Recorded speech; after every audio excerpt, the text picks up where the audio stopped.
L'Odyssée d'Homère.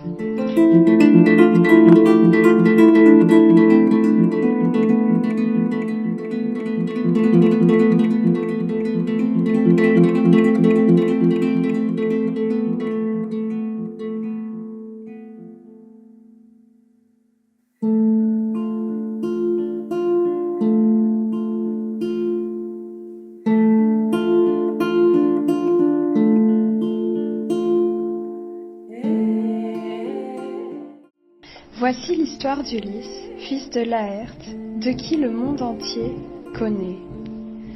Sa patrie est l'île d'Ithaque, berceau d'hommes et femmes vigoureux. Et vraiment, Ulysse a besoin de toute sa force. Ici, le récit de son retour de Troie et de toutes les épreuves que Zeus lui imposa, après 9 ans de guerre. Une guerre pour une femme, Hélène, des Troyens contre Grecs, de Paris et Hector, fils du roi Priam, contre Achille, Ulysse, Ajax, Agamemnon. Une guerre sans pitié qui finit avec un cheval en bois. Ici, le récit du retour d'Ulysse, fils de Laërte, roi d'Ithaque.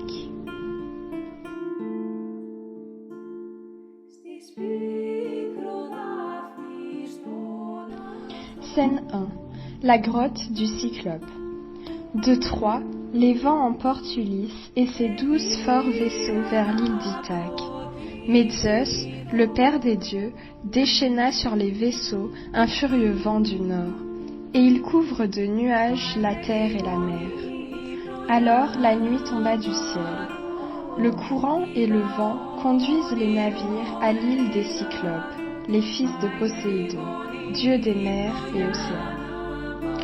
Les Cyclopes sont géants à un seul œil, brutes sans foi ni loi. Les hommes descendent sur la terre et partent en reconnaissance dans l'île. Ulysse et quelques hommes trouvent une grotte inhabitée. À l'intérieur, ils voient des étagères chargées de fromage, des enclos d'agneaux et de chevreaux.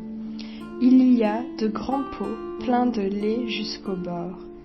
Prenons les fromages, les agneaux, les chevreaux et regagnons notre vaisseau, disent les hommes. Mais Ulysse veut voir le géant et recevoir de lui les présents d'hospitalité que tout homme offre d'ordinaire à l'étranger qui lui rend visite. Ils allument donc un feu, font un sacrifice aux dieux et commencent à manger des fromages en attendant le retour du géant. Il arriva enfin, portant une lourde charge de bois sec. Il déchargea le bois avec un tel bruit que les hommes coururent se cacher. Puis, il ferma l'entrée avec un gros bloc de pierre. Alors, il aperçut les hommes. « Qui êtes-vous » leur cria-t-il avec une voix terrible. « Et d'où venez-vous » Ulysse lui répond avec assez de fermeté. Il lui déclare qu'ils sont des guerriers revenant de Troie. « Nous voici maintenant à tes genoux, dit-il. Souviens-toi, noble seigneur, que Zeus lui-même protège les étrangers qui le vénèrent. » Mais le géant répond, « Tu es bien naïf si tu crois qu'ici, nous nous soucions des dieux. Nous sommes plus forts qu'eux. » Là-dessus, il étend les bras et saisit 2 des hommes. Il leur brise la tête contre la terre, puis découpe leurs membres et en fait son souper. À la vue de ces actes monstrueux, les autres pleurent et lèvent les mains vers Zeus, mais ils ne savent pas quoi faire. Quand le Cyclope achève son repas, il s'étend pour dormir. Alors Ulysse pense, comment lui et ses compagnons peuvent-ils s'échapper avec ce grand rocher qui ferme la porte ? Le Cyclope a laissé dans la grotte un grand bois d'olivier. Ulysse en coupa un morceau qui finit en point. La nuit finit, et le matin, le géant sort vers le champ. Le soir, le Cyclope revient. Il referma la porte avec la grosse pierre. Puis, il prit encore pour son souper 2 compagnons d'Ulysse. Alors, Ulysse s'approcha de lui avec une jatte de vin noir. « Bois ce vin, lui dit-il, après la chair humaine que tu as mangée. » Le Cyclope le boit. Ulysse lui versa une 2e, puis une 3e. « Quel est ton nom demanda-t-il à Ulysse. Personne, lui répond Ulysse. Personne, tu seras le dernier à être mangé.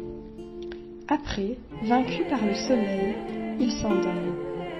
Ulysse et ses compagnons prennent le bois d'olivier et ils le clouent dans l'œil. Le cyclope poussa un cri terrible.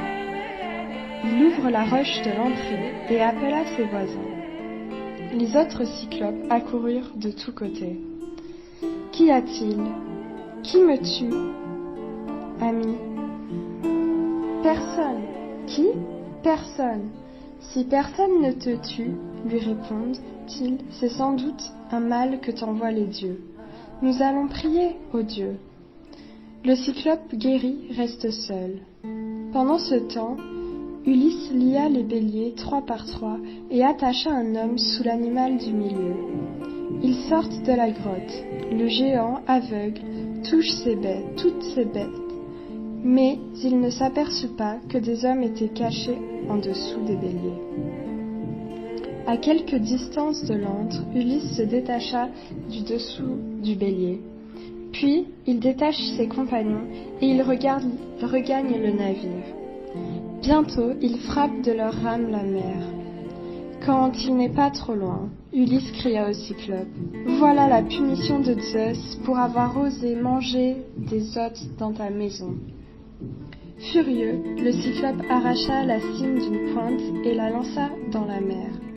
Ulysse ne put s'empêcher de crier de nouveau. « Si quelqu'un te demande qui t'a crevé l'œil, dis-lui que c'est Ulysse, le fils de Laërte d'Ithaque. » Le géant, blessé, pria Poséidon en levant les mains vers le ciel. « Écoute-moi, Poséidon, si je suis vraiment ton fils, fais que jamais Ulysse ne revienne chez lui. » Les hommes, cependant, festoient tout le jour, dévorant de copieux repas et buvant du bon vin, pleurant leurs compagnons perdus, mais heureux d'être encore en vie.